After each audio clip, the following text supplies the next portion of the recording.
everybody, and we are here again for a new episode of the Figure Out English podcast for English learners. The transcript will be available as usual on figureoutenglish.com, as well as the learning notes and practice exercises. And let's start!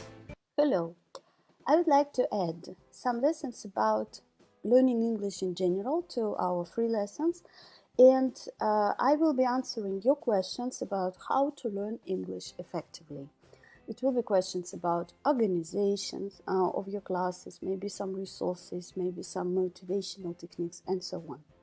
Today I want to answer the question, how do you remember vocabulary in English? Most of us use mobile apps these days to learn new words instead of notebooks like I did when I was learning English 20 years ago. But yet it's still hard to remember new vocabulary. We usually learn words in a list and they just go to your passive memory and they don't come to you when you are trying to speak. This is one of the problems which I hear from every student I have.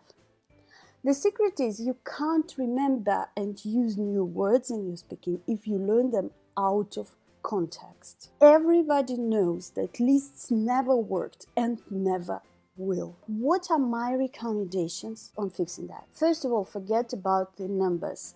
Don't try to learn the whole dictionary. I vote for the quality against the quantity.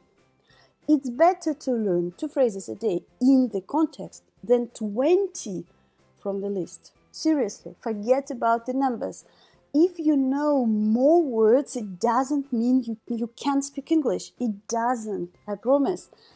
The idea is you know how to use all the knowledge you have, but not, I know 5,000 words in English. It doesn't mean anything. The second thing, learn the words from the context. For example, let's take this technique. You watch videos from YouTube, for example, with English subtitles. And somewhere in the middle, you pick 1 or 2 phrases which you want to remember.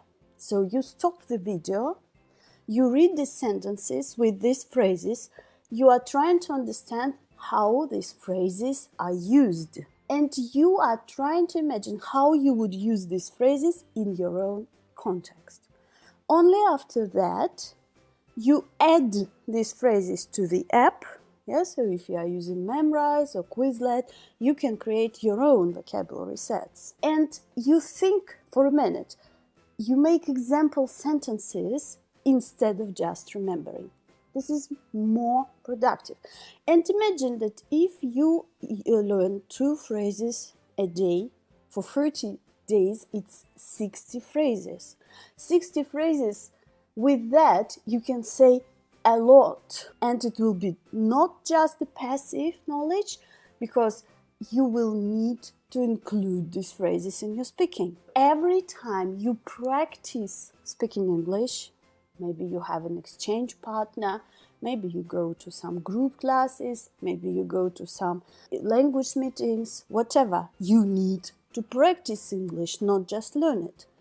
Every time you speak, try to remember and try to include the phrase you have just learned, or maybe you learned yesterday or so on.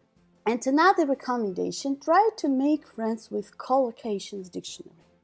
Especially if you need to write in English, you can't live without them.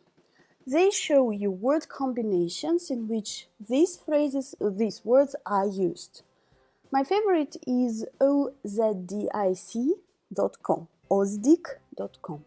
It's free and easy to use, and for me it's very important to remember this combination. Otherwise, I will be translating from Russian, I will not be speaking English. Collocations dictionary are golden, trust me. If you work with your vocabulary smartly, instead of just counting, I only know 2,000 words, which is more than enough to speak well, believe me, you will feel more confident in speaking very quickly. Please let me know if it helps, and don't forget to send me your questions about English. Thanks for listening. Please visit figureoutenglish.com for a free download of the transcript and learning notes. Don't forget to share and comment. Cheers!